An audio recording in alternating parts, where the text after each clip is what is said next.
Coucou les scrapeuses! On se retrouve donc aujourd'hui avec un nouveau tuto pour réaliser un mood board. Vous allez me dire, oh, quelle idée originale! Oui, bon voilà, j'avais envie de surfer sur la vague. Et puis pour tout vous avouer, je voulais utiliser mes nouveaux joujoux Saga Post Scrap que je viens de vous présenter, à savoir les tampons dans ma campagne et Esprit Herbier, qui je trouvais enfin, fonctionnait très bien en tout cas pour réaliser un mood board. Et en fait, c'est pour ça que j'ai voulu faire ce genre de création. Voilà.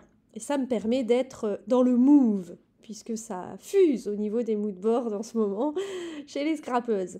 Donc voilà, à mon tour d'en faire un, mon tour de vous montrer comment je procède. Donc ici, j'ai pris un papier aquarelle de chez Action, hein, comme à mon habitude, et puis un pochoir A4 de chez Show Flower. Vous avez vu, il y a une couture autour de ma page. Bon, c'est pas de moi, hein, mais chut, ça faut pas le dire, hein. Quand on est remonté cet été un petit peu dans le nord, j'ai demandé à ma maman étant donné qu'elle est très bonne en couture et que moi pas, je lui ai demandé de me faire quelques coutures sur du papier justement pour avoir un peu de support d'avance parce que j'adore cette couture autour, mais je ne sais pas faire en fait, j'y arrive pas. Faut que je m'entraîne et puis je prends pas le temps de m'entraîner, donc voilà. Un jour peut-être, un jour. En attendant, j'ai triché, mais chut, voilà. Donc la couture vient de ma maman. Et pour l'esprit que je veux donner à cette page, eh ben, c'était vraiment parfait. Donc voilà. Du coup ici, moi je prends mes petits applicateurs à maquillage, là, j'ai trouvé ça chez Action. Et puis je viens étaler 2 tons de Distress Oxide, donc la Antique Linen et la Fraille de Burlap. Donc la Fraille Burlap qui tire plus vers le marron. Voilà, et puis je vais venir comme ça mélanger. Alors il faut y aller doucement quand même parce que l'intérieur du mood board, les petits bords là, c'est quand même assez souple, assez fin. Donc voilà, là c'est en accéléré, donc ça vous donne l'impression que je vais super vite, mais en fait non. Hein, il faut y aller doucement. Vous voyez, de temps en temps, je viens appuyer avec mon doigt sur les bords pour être sûr de ne pas déborder. Ce serait quand même sacrément dommage. Surtout que là, bah, j'avais pas le droit à l'erreur, hein, étant donné que j'avais qu'une seule page A4 qui était cousue. Voilà, là j'avais un petit peu la pression. Donc moi je fais ma première couche comme ça de Distress Oxide Antique Linen. Et après je vais venir de ci, de là, apporter vraiment une légère touche de marronné. Parce que je veux que cette couleur claire reste quand même, prenne le dessus, hein, reste prioritaire sur ma création. Voilà. Donc je vous laisse observer un petit peu le processus. Vous avez vu que j'ai fixé dans un premier temps mon papier et dans un second temps mon pochoir. Pourquoi? Vous allez me dire, mais pourquoi elle fait ça?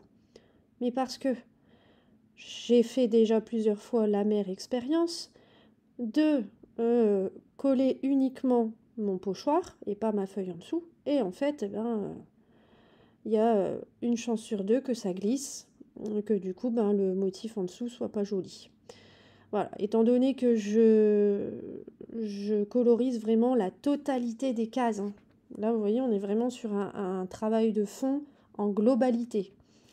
Donc, c'est important que mon papier en dessous tienne vraiment bien la route et qu'il n'y ait pas de risque que ça glisse. Voilà. Voilà le pourquoi du comment. C'est vraiment parce qu'on fait un travail de fond au distress et que du coup, ben, ça peut être dangereux, entre guillemets, de ne pas fixer son papier en plus du pochoir. Par contre, quand je fixe sur le papier, ce que je fais, c'est que je colle d'abord sur ma peau ou sur mon vêtement. Donc je colle, je décolle, je colle, je décolle. Je fais ça comme ça 2 fois avec le masking tape avant de venir fixer le papier. Parce que si je fais pas ça, mon papier s'arrache, hein. Là, c'est clair et net, il va s'arracher. C'est d'ailleurs ce qui s'est passé en bas, là on le voit pas, c'est caché. Mais j'ai un tout petit morceau en bas qui s'est légèrement arraché, mais vous verrez que je vais le camoufler après avec des embellissements. Voilà, donc j'ai terminé mes distress. Du coup, j'ai tout enlevé. Je laisse bien sécher. Je reviendrai dessus après. Pendant ce temps-là, je fais mes tamponnages. Donc ça, évidemment, je l'ai fait hors caméra. Vous voyez que j'ai utilisé principalement des tamponnages de chez Sagapo Scrap, mais aussi le coq qui vient de la Compagnie des Elfes et que j'ai depuis très longtemps puisque je me suis mariée en 2013 et je l'avais acheté pour faire un album de mariage. Donc il doit dater de 2013. Je ne sais pas s'il se fait toujours sur le site de la Compagnie des Elfes. Et il y a aussi, donc ça je ne voulais pas montrer au début parce que je les ai ajoutés après, mais j'ai rajouté des tamponnages de fleurs champêtres de la collection Scrap Touche Balade champêtre. Voilà, je vous montrerai de toute façon la planche tout à l'heure. Je vous montrerai également les différents crayons que j'ai utilisés. Donc là, ce sont des Derwent Inktense, donc 2 teintes de vert. Un vert assez clair pour les feuilles d'eucalyptus. Ça vient de chez Sagapo aussi. Et un vert un peu plus foncé pour les autres feuillages. Voilà, j'avais vraiment envie de faire 2 teintes de vert différentes. Voilà, donc on voit les fleurs champêtres ici. J'ai également rajouté le gros gerbera de chez Shoe Flower. Pourquoi? Donc ça, j'y ai pensé après, c'est en voyant mes photos. Je me suis dit, mais waouh, j'avais un gros gerbera dans ma coiffure de mariée, un gros gerbera rouge, magnifique. Et là, je me suis dit, il faut que j'ajoute ça sur mon mood board. Donc, vous le verrez tout à l'heure sur la création. Je procède toujours comme d'habitude pour ma colorisation au crayon Derwent. Ici, les fleurs sont vraiment faciles à coloriser. En fait, moi, je me casse pas la tête, hein. Je passe mon crayon, donc ici, c'est un crayon un peu dans les tons jaunes. Je passe avec mon crayon à l'endroit où il y a les petits, déjà les petits, comment dire, les petites ombres qui sont sur le tamponnage.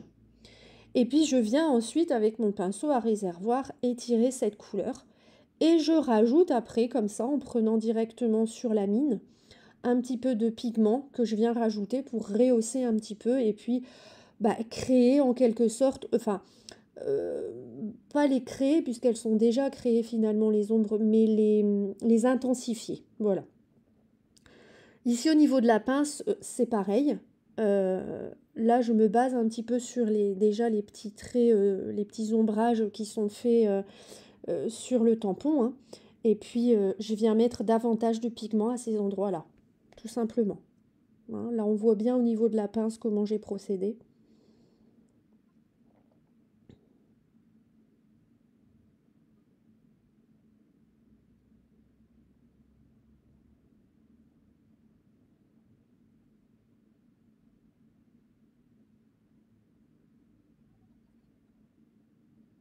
Ouais, là, en fait, là, j'aurais dû passer directement le crayon sur le rond en haut. Du coup, c'est pour ça que j'ai galéré un petit peu. J'ai dû repasser plusieurs fois pour que ce soit plus pigmenté. Voilà, du coup, là, je le fais après séchage.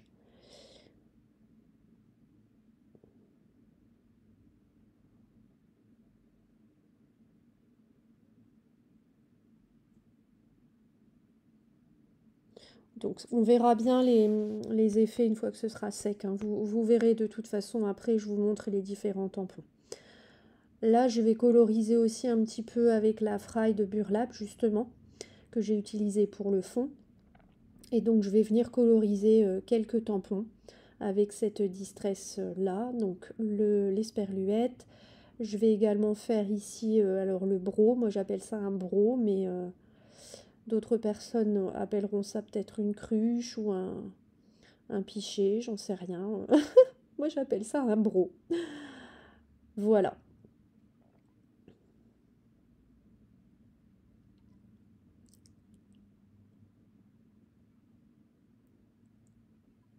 La roue, je vais la faire aussi avec la Fried Burlap. Donc ici, même chose, hein, je me base vraiment sur déjà les petits effets qui sont donnés par le tampon, hein.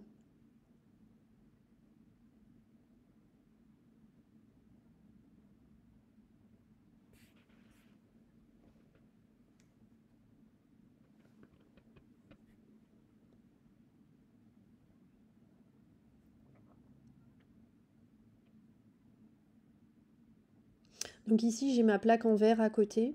Là, étant donné que j'ai fait un zoom pour la colorisation, vous ne la voyez pas, mais j'ai ma plaque en verre toujours à droite et je viens déposer directement mon pad de Distress dessus pour avoir des pigments purs sur ma plaque. Et je viens prendre là, comme ça, avec mon pinceau à réservoir. Voilà, voilà. Ici, je termine ma petite colorisation des feuillages sur cette roue. Donc ici, c'est vraiment minutieux. Donc il faut prendre un pinceau à réservoir avec un embout très très fin. Sinon, c'est pas possible. Donc là, j'ai pris le plus fin que j'avais.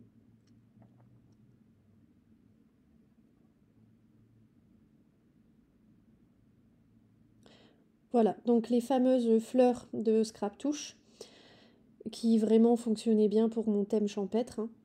Hein. Et ici, je colorise pas du tout avec les crayons Derwent. J'ai pas trouvé le rouge dans ma palette. J'ai pas trouvé le rouge qui me convenait, qui correspondait vraiment à ma robe, etc. Donc du coup, je suis partie sur une Distress. J'ai pris la Festive Berries. Donc c'est un rouge vraiment festif en fait, un rouge un peu fraise comme ça. Il est vraiment super beau. Et donc pareil, j'ai mis mon pad d'encre directement sur ma plaque en verre. Je viens chercher des pigments purs, donc je dilue pas du tout à l'eau sur ma plaque. Hein. Je viens les prendre purs avec mon pinceau. Je les mets donc aux extrémités des pétales et à la base. Voilà, vous voyez, extrémité, base. Et puis j'essuie mon pinceau pour enlever les pigments purs sur ma petite chiffonnette. Et après, je viens étirer un petit peu ma couleur. Voilà. Et je rehausse ensuite, si besoin, en repassant un petit peu sur les extrémités et sur le centre, la base de ma fleur. Et ben, je trouve que c'est très bien comme ça. Voilà.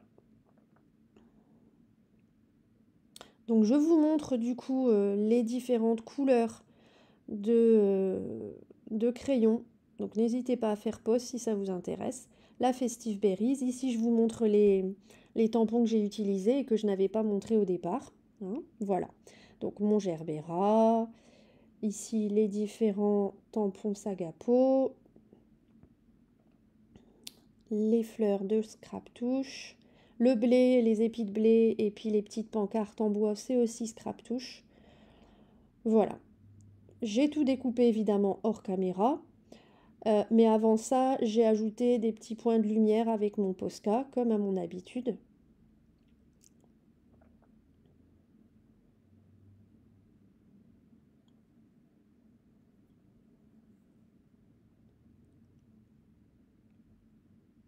Donc ça, je fais vraiment de façon aléatoire. Hein. C'est pas, il n'y a rien de bien défini. Voilà, je fais au feeling.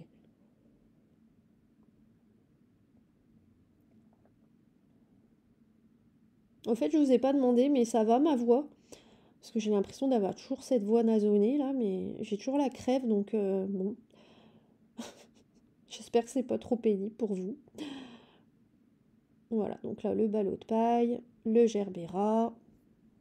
Il est vraiment beau ce tampon, j'adore.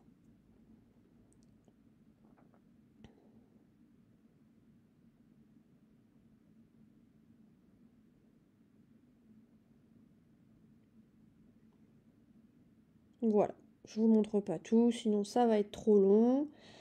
Je reviens sur mon mood board.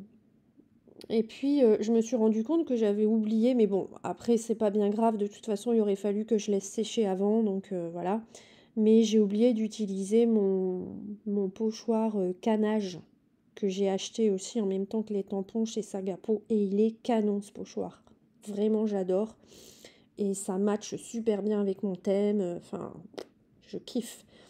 Donc, du coup, avec ce pochoir et les mêmes Distress utilisés, et c'est pour ça que c'était important que j'attende quand même que ça sèche avant de le faire, parce que sinon ça se serait fondu dans la couche de Distress que j'ai mise au début et ça se serait à peine vu en fait. Donc c'est pas plus mal que j'avais oublié sur le moment. Au moins, je le fais une fois que c'est bien sec. Vous avez vu, j'ai mis 2 petits emplacements photos parce que je vais venir y glisser justement 2 photos de mariage euh, à ces endroits-là. Hein, il est quand même canon ce pochoir canage. J'adore.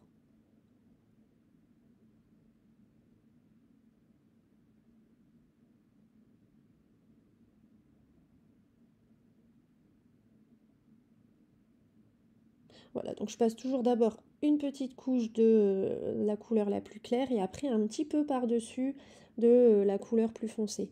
Ici, c'est aussi un vieux tampon de la Compagnie des Elfes, un vieux tampon grillage à poules que j'ai acheté en même temps en fait que mon coq.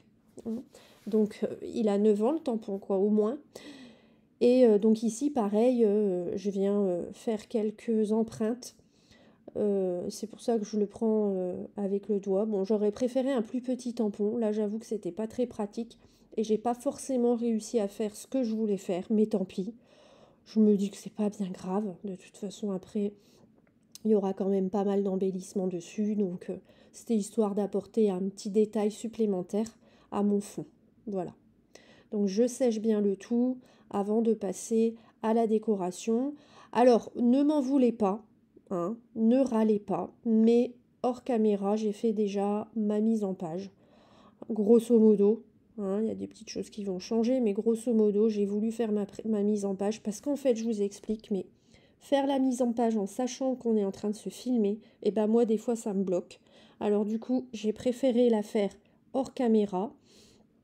Et plutôt que de tout enlever et tout remettre, j'ai tout laissé en place parce que vraiment, cette disposition-là me plaisait beaucoup. Et j'ai dit, si j'enlève et qu'après, j'arrive pas à refaire la même, je vais être dégoûtée.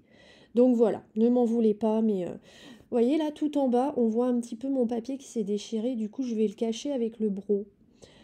Je vais mettre beaucoup de choses en 3D avec mon double face 3D. Euh, et, et faire beaucoup de superpositions d'embellissement.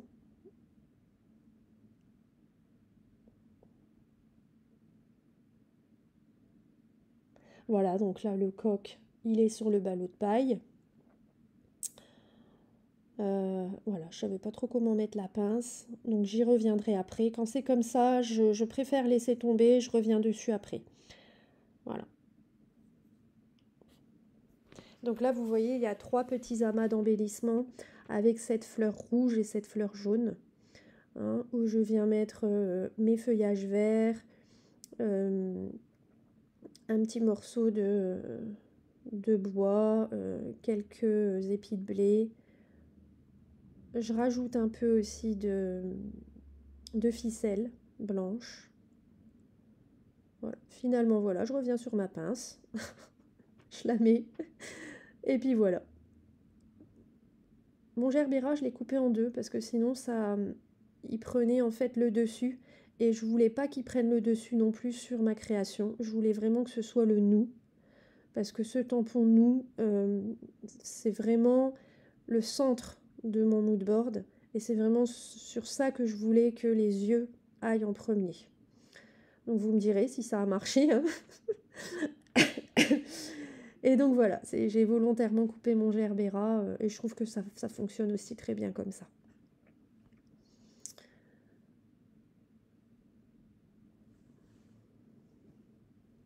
Cette petite charnière en haut à gauche, elle est vraiment magnifique aussi.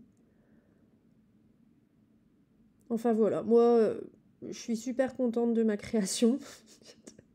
C'est bien de s'auto-satisfaire. Il faut de temps en temps, hein, parce que c'est pas toujours le cas. Hein. Je suis pas toujours satisfaite de mes créations, hein, de ce que je vous montre, mais voilà, je les montre quand même. Hein. Mais là, vraiment, celle-ci, j'adore. Bon, après, forcément, c'est un mood board souvenir aussi, donc ouais, parce que bon, ah oui, c'est vrai que j'ai pas mis le tampon avec la date dessus. Je vous ai montré au début de la vidéo. Le tampon à côté de mon coq là sur la planche 31 août 2013 parce que je me suis mariée le 31 août 2013 donc c'était mon anniversaire de mariage la semaine dernière Et c'est pour ça que bah, ce mood board, j'ai vraiment pris un plaisir énorme à le faire, hein, clairement, hein, vraiment. Donc, et je pense que ça se ressent en fait. Ça se ressent dans la création. Quand on prend un énorme plaisir à faire quelque chose, on arrive à transmettre, je trouve, ce plaisir via via bien les photos, quoi. Les photos qu'on a fait de notre création, je trouve. Vous me direz ce que vous ressentez en voyant ça, cette création, mais j'espère avoir réussi à vous transmettre euh, voilà, ce sentiment de... Je m'emballe là, hein, non, ouais, je m'emballe un petit peu, hein, on va revenir à nos moutons. Donc j'ajoute mon petit nœud ici sur le ballot de paille. Tous les petits mots là, c'est aussi de chez Sagapo. C'est une planche de tampon avec plein de mots comme ça qui font très famille, amour. Donc c'est parfait. Et puis ça, c'est harmonieux avec le reste puisqu'ils ont tous la même police d'écriture, le petit cadre noir autour. Donc c'est vraiment parfait, parfait, parfait.